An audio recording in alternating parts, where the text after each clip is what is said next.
Hello and welcome to the Carrier Conversations podcast. I'm Andy Barr, founder of Barr Transportation, and we are so glad you decided to tune in today. At Barr Transportation, we are the premier transportation brokerage that focuses on over-the-road or LTL food and beverage transportation, operating in Canada and U.S. Now, whether you are a company driver, owner-operator, or an owner of a small, medium, or mega-sized carrier, this podcast is for you. We'll cover how to run a profitable carrier, how to recruit the best drivers and keep them, and so much more. Lastly, at the end of each episode, make sure to stick around because we'll share with you how you can apply to be on the podcast yourself. Interviews are about 15 minutes long, and I'll leave you with my favorite quote: preparation plus opportunity equals success. That's all for now. Keep those wheels turning, and I'll see you on the inside. Okay, everyone, welcome to another episode of the Carrier Conversations podcast. Today, we have Kevin with OOH-RAH Transport out of Clearwater, Florida. Kevin, how are you, sir? Oh, I'm doing well. Thank you. Outstanding. For those of you listening, Kevin is one of our preferred carriers we work with. Love working with Kevin and Christine. They're very reliable and just love working with them. So, Kevin, thanks for talking today. And what we're going to talk about today is two things. Number one is why carriers use brokers and what do they look for, and the opposite of that. And then number two, how do brokers get the loads? How do we get the loads? So before we jump in, Kevin, you want to touch on anything, maybe about your background, how long you've been driving, anything about OOH-RAH, anything? You know, I've been in business for probably about 20 years, and I went through the typical steps that most drivers do. I was a company driver for a while, and and then took the step of leasing I actually did a lease purchase through a company, and then went out after that and bought my own truck and leased it on to a carrier. And then here recently, within the last 3 years or so, I actually went out and got my own authority and bought my own truck and trailer. And so I've definitely been one of those who have taken the normal steps of getting to the point to where I am. So well, that's good. So you having the experience of both as a company driver and then leasing and now purchasing equipment. You've got a very good perspective from all sides of this, and your perspective is going to be great. So well, I think so. Yeah. Well, yeah, so do I. All right, Kevin, here we go. First question. Why do carriers use brokers and what do they look for? Well, my original thought, and it still is what I'd like to do, is to to be blunt about it, is to cut out the broker one day and work directly with shippers.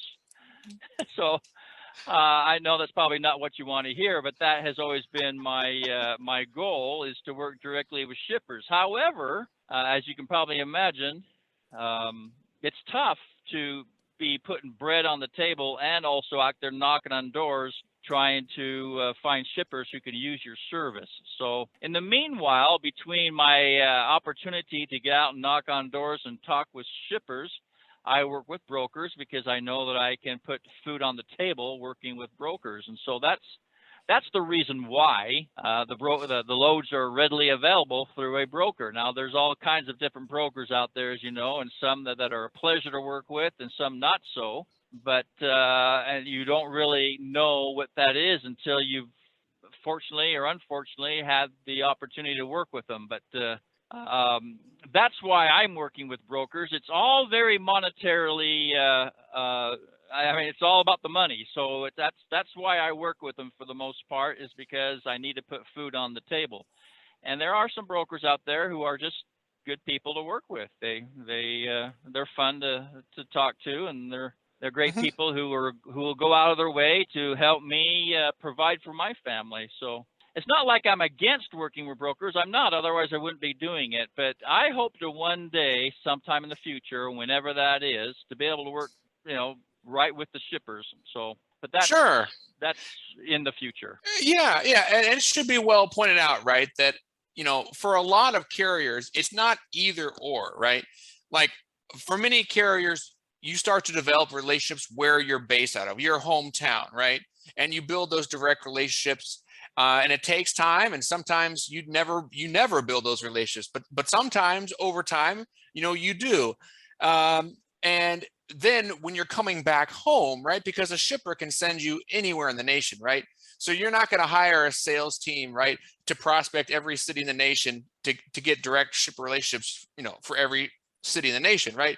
So it's kind of a healthy relationship. The brokers can help you get back home, and until you make those shipper relationships at home, they can help you leave home too. So, and I understand it's all about the money, right? Of course, you got to have to have a load home. And you go over and look at the loads and see which one's most beneficial to you. But you brought up a great point, right? Like, it's all about the money, but also it is also who you work with, right? So maybe, broker A has a load and it pays $3,000, but you know him very well. But then broker B has a load that pays $3,200, but you have no idea who he is. You just found him on the load board. So there's a little bit of, a little bit of trust factor there. Now, it's more of, for me, from my perspective as a broker, why do brokers use carriers? Well, obviously, because we want to, be in existence without them. But what do we look for, right? We look for someone who's not just the lowest price. No, we look for someone who we know is reliable, because we can talk to a lot of trucks that are lower prices than our normal carriers, and we'll pay our normal carriers a lot more, because we just know, hey, I can just set it and forget it. Like, we're going to, of course, track and trace, and we're going to follow up, and we're going to make sure your insurance is good, and we're going to be very thorough, make sure you're at the pickup and everything. But it's peace of mind, because what that does is that allows us as a broker to go work on another load, right? Or talk to a shipper, right? Or just, time is money, do something else, right? So there's a huge advantage to working like that, and you as a professional have to look at that, right? Because your time is money. Because if you're spending 3 hours trying to cover a load and recovering load, because one carrier falls out because his clutch fell out, one carrier falls out because the other dispatcher booked a load, another carrier, all these excuses come up. And again, not to say those things don't happen, because they do. But it just seems, right, to be smoother when you work with people. I mean, that's pretty much the bottom line. So it's like, and I suppose I should say too, Andy, that I don't want to give the I'll probably always work with brokers for the points that you've made. I mean, but being a guy who does things in steps, going from a company to a company driver to a lease driver to having my own authority, I thought that, working with brokers is a good step towards working with a shipper. So, but I'll probably always work with brokers, because, as you said, they'll help me to immediately put money on the table even though I am working with a shipper. Another thing about shippers is they, a lot of times, though I haven't experienced this because I haven't yet been out knocking in doors, but my understanding is that when shippers look at you as a carrier, they want a carrier that has a dozen trucks or more. I mean, the larger shippers anyway. They want to know that you'll be able to help them in a larger scale rather than just one or two trucks at a time. So obviously that's stopping me right now too. So brokers will probably always be in my plan. Yeah. And it's like, as a broker, I want you to have shipper relationships. Now you might think, well, Andy, wait a second. That means you're not going to be able to work with Kevin. Well, no, that means that, from time to time, he'll be covered, but also he won't be covered, right? And like you said, there'll be those times. Yeah, exactly. There'll be a time where it comes back to the relationship, because as brokerages, we have so much spot freight. We play the game of, telling the customers we have a truck, right? Literally, if we have a truck that we know, or asking the carriers when are they available, right? And playing that matching up process of the puzzle. So, a lot of carriers think, we're calling shippers all day long and just prospecting them. Well, a lot of times we'll reverse it, right? And we'll say, okay, core set of carriers, Kevin, hey, are you going to be available on Friday to ship? on Friday. And if you say yes, then I'm going to start, bringing that up to all the shippers that I know that are in your area, right? And be like, hey, just saying, I don't know if you have anything for this Friday, but we got somebody we know, and he'll be available, and we're kind of like your marketing team. So it's of course no cost to you, right? So you get a reliable load, and you'll get it out. But you brought up something, a very key point, and you said shippers want reliability, capacity, and you are spot on there. Like, if you have a direct relationship with a shipper, right, it doesn't really hurt us if you're an owner operator, because again, you're one truck, right, where they might have a load every single day. And of course, if you go from Florida to Chicago, well, you're going to be gone for a week at least, right? So if they have loads every single day, you better believe they're going to have relationships with core carriers that are larger, that we compete business with, but also other brokers. Because even if you are a 200 unit carrier, you still have only 200 units, and you probably have a lot and you probably have a lot of customers that you're servicing with those 200 trucks, right? So got to keep them busy. Yep. Exactly. You got to keep those wheels turning. So it's a healthy relationship. And I think we kind of will go on to the next one, is how do brokers get loads? And I'm happy to share this with you. It's not a scientific formula. There's multiple ways to do it, but it's kind of old fashioned. The way we do it is we just call, right? We call, and we have a consultative conversation, right? We try to find out if there is a pain, right?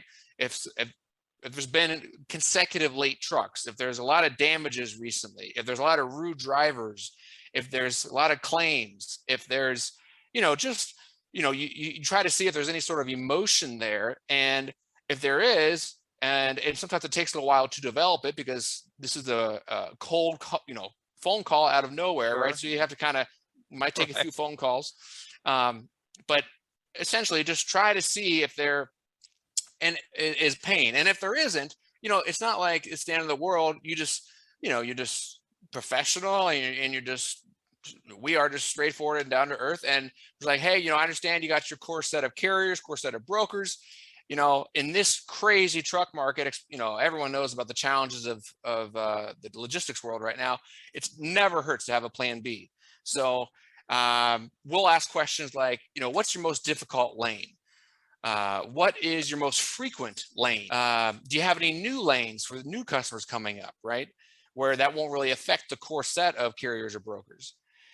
Do you have a busy season, right? Like you got the flowers and plants in the spring, right? Just things that happen. And when it's slow, that's not necessarily a bad thing. That's actually a really good time to talk to a shipper, because again, they're slow, so they have time to talk. When it's during the busy season, you're lucky to have an email. So it's really, there's never a bad thing. There's never a bad time to talk to a shipper. And also, not all shippers are good, right? Some are just looking for the bottom dollar rate, and they send out an email, or it doesn't matter how they communicate, they're looking for a truck. But it's just, you want a shipper that really values you as a partner, and not just someone is like, you got 2 minutes, I got a load for Friday, it's Monday, you got to quote it 4 days in advance, and you got to be the cheapest or you don't get the load. That's just, and unfortunately there are shippers out there like that. But and of course, do we play and compete to win that business? Absolutely. But ideal situation is when you're talking to shippers and they're just like, you know what, I got a load for Friday, work on it, let me know. And that's it. Like, they just let you cover it. Of course you can't go crazy with the rates. And if you do, that'll be the last load you'll ever do for them. But you just gotta be smart about it. So do the shippers dictate? I mean, what's the percentage of time that the shippers dictate, I'm not paying any higher than X? A lot of times the shippers will say, what is your rate? They'll ask you to quote it. They won't give you a price. Okay. Mm-hmm. All right. Obviously, you're not the only phone call they made, so they're shopping around for the lowest quote and so on and so forth. So I'm sure that's how the game is played there. Absolutely. They have their core set of carriers and brokers that are quoting the load, and on top of that, they're probably getting 5 emails a day and maybe 10 emails a day and 5 phone calls a day from new companies. So but a lot of that is noise, right? Because everyone says the same thing. Hey, we can lower your rates. Hey, we have normal carriers right here, great network. But the one thing that you cannot beat is reputation. So you just got to do the right thing in sticky situations. So if, as a broker, right, we are essentially taking a gamble on every single load, because when I quote a load on a Wednesday for a Friday pickup, or even a Monday for a Friday pickup, or even Monday for the following Monday, right, I have no idea. I mean, I have some idea, right? I have different tools, DAT, and talk to some trucks and stuff like that, but it's a straight up gamble. So you have to quote high enough to protect yourself. So in the worst situation, you won't lose money and hopefully at least make a little. But if you quote too high, then obviously it's a no. So yeah, it's a very, careful balance, I'll call it. Yeah. Okay. Well, of course, the thing that really sticks in the craw of a lot of carriers out here is the lack of transparency frankly, that brokers are not following regulations, and they actually ask carriers to waive their right to know what about the transaction that has occurred. And so we really have no way of knowing or any way of helping the broker to get the commission that they feel they should get for the work that they do. We have no way of knowing. So, and I'm wondering, does the shipper know what you get? Probably shipper doesn't know either. You just call them back and tell it's going to cost this much after you've added in your commission. So what I'd like to know, Andy, in your opinion, why is it that the brokers are so against following the law when it comes to regulations? And why do they expect carriers to waive that right to receive that information? Okay, so are you saying regulation as far as like hours of service, making sure there's enough hours to do the load, or can you expand a little bit? No, the regulation that requires the paperwork on the transaction to be shared with all parties involved if there's a request for it. And many TIA contracts ask the carrier to waive its right, the carrier's right of asking for that information. And I'm just wondering, what does the broker have to hide? Why do they refuse to follow the regulations of the government? But every carrier will know that there is law that states that all parties involved in the transaction for a load have the right to see all paperwork and all monies paid for that load. That most contracts, in fact, all contracts that I've ever seen from brokers, ask the carrier to waive his right to request that information. And I'm just wondering, and carriers go along and they sign it because they want the load and they need to do business. But I'm just wondering, why is that in the contract? What does the broker have to hide? Why do they not want to be transparent per the law? I'm just looking for your point of view on that. Sure. In my point of view, and it's just my point of view, it's in my point of view, I would say, because it, like, from a broker's perspective, it doesn't matter. Like, it doesn't matter if we make $1 or we make more than $1, or lose $1. Like, the customer wants to pay this, you want to get paid this, we do pay you that, and we bill the customer. So that's just my opinion, because I would tell you time and time again, customers do not care how much we pay carriers. We can lose money or make money. They do not care. And many times we do lose money. And we just have to eat it, especially with last minute fallouts. But that's a whole other bag of worms. But so anyways, and this is kind of new to me as far as I'll have to send that regulation along to you if you haven't seen it or heard of it. I mean, I'm surprised if you haven't, but I'm sure there's a lot of carriers who feel the same way you do. I don't care what the broker's making, they may be saying, because as long as I'm getting what I want. Exactly. That's not really the point I'm making. I'm making that there is a law that requires this paperwork to be shared when it's requested, and the contracts that the TIA puts out actually require the carrier to waive that right. And I'm just wondering why. Do they feel they have to hide something? I mean, what are they? I mean, why? I mean, I'm just trying to understand why. That's all.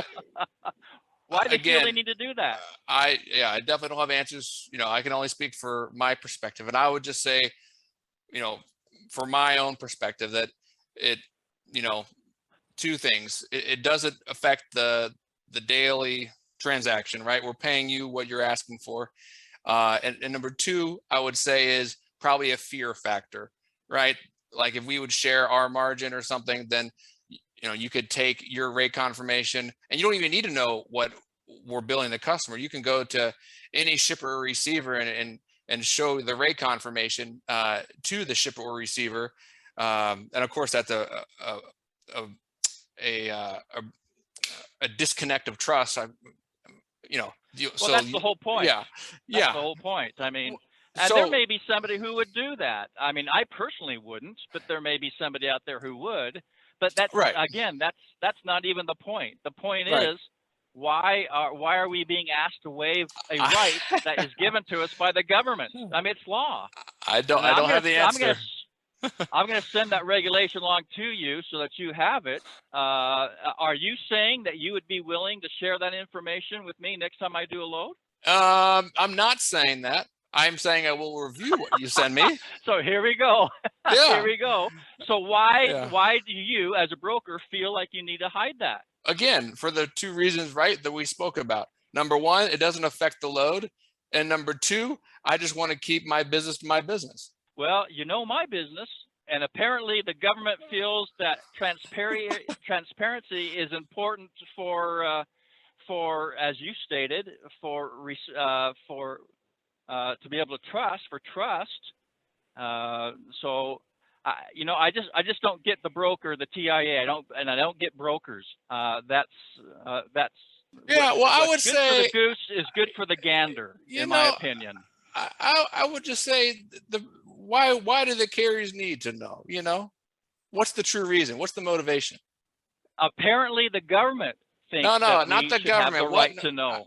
I'm not talking about the government. Well, if I have that right, then why shouldn't I know? Because the government's given me that right. Why shouldn't I know? Would I ever ask for everyone? I personally wouldn't. There might be some carriers who would. I can't speak for other carriers, but I might just every once in a while ask for it just out of curiosity. Or if I find it benefits me to know it, I'll ask for everyone. It's all business. The point is, I have the right to know, and brokers are asking me to waive it. And you have the right to decline any load where that right is waived. Well, that's correct. That's true. And you have the right not to give any carrier any load. I mean, that's all true. I think you and I still have a good relationship, even though I'm not getting any information from you. I haven't asked for it. I think your contracts asked me to waive it, which I have done. I'm just wondering why. Why do brokers feel that they have to waive that when it's written in the regulations, which I'll send to you, that the right remains for everyone, not just for carriers, for everyone involved to know the whole transaction. It's called transparency. Kevin, I understand, you want to keep your rights, and my only personal opinion is because, it just seems like it's a little intrusive. Again, this is the first day I'm hearing about this. Really? I'm not asking. Really surprising. Kevin, let me. And it's not like we approach carriers and like, hey, how much did you make last year? We don't ask that. Well, if you have a need to know, I'd let you know. I mean, I have nothing to hide. I made about $175,000 last year. No, that's gross. Kevin, thank you for sharing that. I just, what I'm saying is if you look at industries, right? Competitors aren't sharing their margins, and even partners aren't sharing their margins. This is not how business works. Well, there's probably not a law that requires them to. Yeah. Well, I mean, again, there is a law that requires, but there is law that requires that everyone involved in the transaction have transparency. Everyone know. And you have every right to decline every load that says you're waiving that right. So when you say I will waive the right, that is on your willpower. Yeah. I mean, I've started reading contracts now and lining through the parts that ask me to waive my rights. I mean, yeah. Anyways, you wanted my opinion. I can do the same job without waiving my rights as I do by waiving them. It's just one of those things. I just don't understand where the brokers are coming from. But I just thought I'd ask your opinion, but I'll send it to you. Sure. So that you have it and you can take a look at it. Yeah. So I think, we'll agree to disagree, or, however, but I think that's my initial reaction.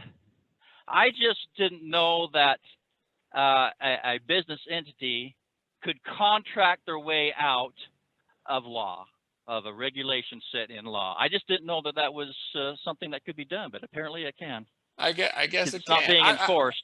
I'm just saying, like, if I have Kevin, I'm saying, like, think about this. If I hire a general contractor to do some work on my house, I don't care how much he's paying to subcontractors. Yeah, but that's totally different. He's the middleman. You aren't in that case, whereas you are the middleman in this case. Yeah. Now those subcontractors may want to know what that contractor made, or they may not. Who knows? Yeah. But there's probably no law that requires that the contractor tell the subcontractor. There may be. But and then maybe again there is. Maybe there is. I don't know. I have no way of knowing. I'm not a contractor.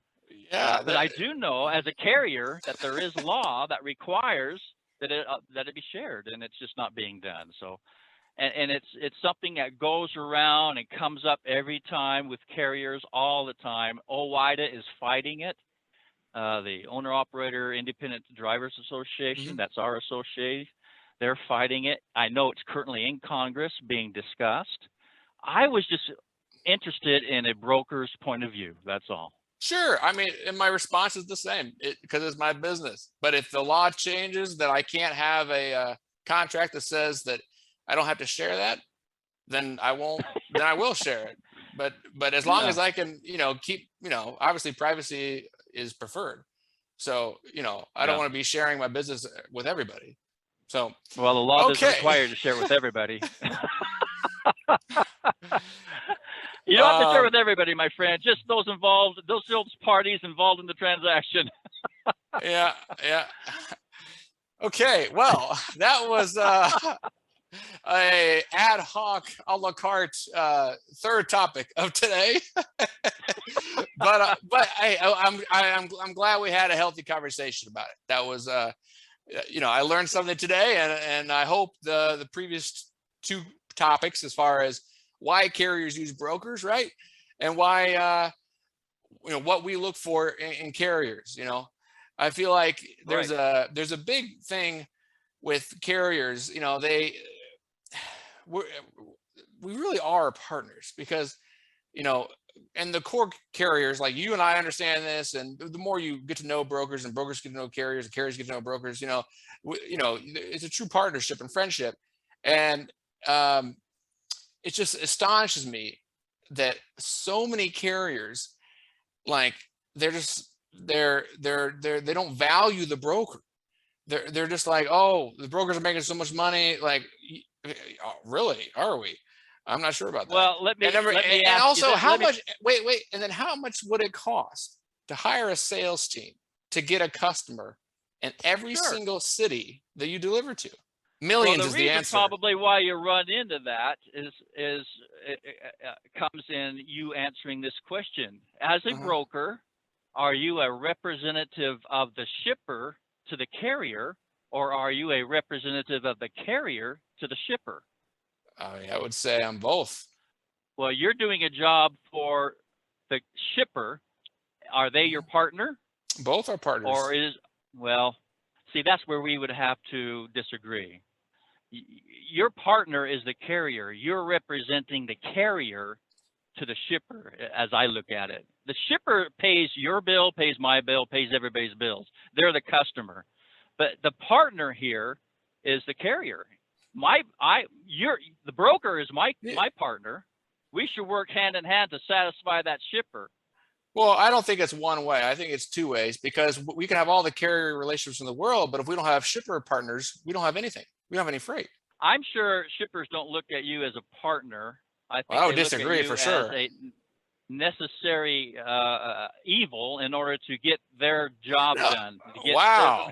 Wow. Because yeah, I mean, look yeah. at the shippers. You're telling me they don't value carriers?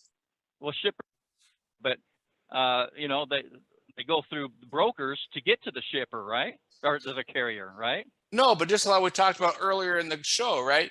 You can have a 200 unit carrier, but you only have 200 units. So having a broker and brokers, multiple, is essential if you're a large shipper, because you're always going to have that spot freight that comes up where you need a broker. Yeah. So what's the point? Well, the point is carriers aren't the only partners of shippers. Brokers are the partners of shippers just as much, because again, the spot freight, right? A driver calls in sick, he can't do it. The previous load, got delayed. The previous load got canceled. So now those assets that were assigned to those loads, right? You just learned about 2 minutes ago, now are not available. So now you need to go find more assets. And it's, 2 minutes advance notice, or there's no advance notice. So now you have to go to a broker and be like, okay, please go find me instant capacity, because all my carriers they're at 100% capacity. Well, the point I was trying to make, Andy, was that in a transaction here, my relationship is with you, the broker, not with the shipper. Now, I understand you have to have a relationship with both the shipper and the carrier in order for you to provide your service. Yeah. But when there is a claim, or if there is an issue with the carrier because its truck breaks down or whatever, who are you representing? You're representing, in my eyes, and other brokers' eyes I've spoken with, they represent the carrier to the shipper in a case like that. So I don't know. You might, I mean, obviously you have shippers you work with that are partners in order to get their loads out, but I think your closest relationship ought to be and should be with the carrier. And that's probably why a lot of carriers feel the way they do. When you brought it up and said a lot of carriers think that brokers are hard to work with. Well, think about it. It's only benefiting the carrier if that was the case, where we have to satisfy two parties, right? Equally. Yeah, but I'm not talking about satisfaction. I'm talking about, who do you represent in cases of claims and things like that? Are you representing as you know, shipper or the carrier? Okay, Kevin. So as you know, every claim is different, right? Am I going to be more shipper focused or carrier focused if a carrier decides to throw away a pallet of product because he doesn't want to wait the following day to redeliver? Well, a carrier has a right there to be compensated for waiting. And I'm not sure saying you understand that, and you would do that. I'm not saying so why a carrier would do that, I don't know. But and it happens. I mean, and I'm not saying, and he was going to be compensated very healthily. Well, then there's no reason for him to do that. And you're going to find, just like find carriers that are hard to work with, a carrier finds brokers that are hard to work with because they're not working together. Which is exactly my point, right? So every situation is different, right? If we have reckless carriers, do you think I'm going to be siding with them? No. If we have reckless shippers that are trying to put poor, bad quality product on the truck and blame it on the truck, I'm not going to side with the shipper. I'll side with the carrier. Yeah. This was a meat and potatoes conversation. I like it. All right. Well, you asked for it. Hey, I think everyone will benefit, right? Because I mean, I didn't sugarcoat it. I think I was fair, and I'm healthy with my perspective. I think you're healthy with yours, and that's why we operate so well. We're just straight shooters, right? You and I could have told each other what we wanted to hear, and it would have been the end of it. But I think we had a really honest conversation today. Would you agree? I do. Yep, I would. Awesome. All right, Kevin. Well, hey, Christmas is around the corner. Let's be in good holiday spirits. And all right. Well, thank you for jumping on, Kevin. Oh, by the way, thank Yes, you. sir. Thank you for the card. I appreciate that. That was very nice of you to send that along. Thank you. Oh yeah, absolutely. No, that was, and we're still recording, but Kevin, this is just a Christmas card I sent you, with a gift card just for your service. Yeah, nothing, I appreciate nothing major. that. Yeah, Absolutely. yeah. Again, like it's nice to be thought of. Yeah. Our reputation is everything, and we try to do the right thing. Are we perfect? No. But are we diligent and straightforward? I try to believe so. Yeah, and that's that's why we work well together, is because we are honest, you and I. And in this industry there is a lot of gray area, and gray area will come up, but we try to keep it as black and white as possible. And then when it comes up, we're both logical about it, right? We know how to solve it. So yeah, I enjoy the conversation, Kevin, and we'll see you probably next week. We'll give you a call and see if we can connect on a load. Yep. All right, my friend, take care. Thank you. You too.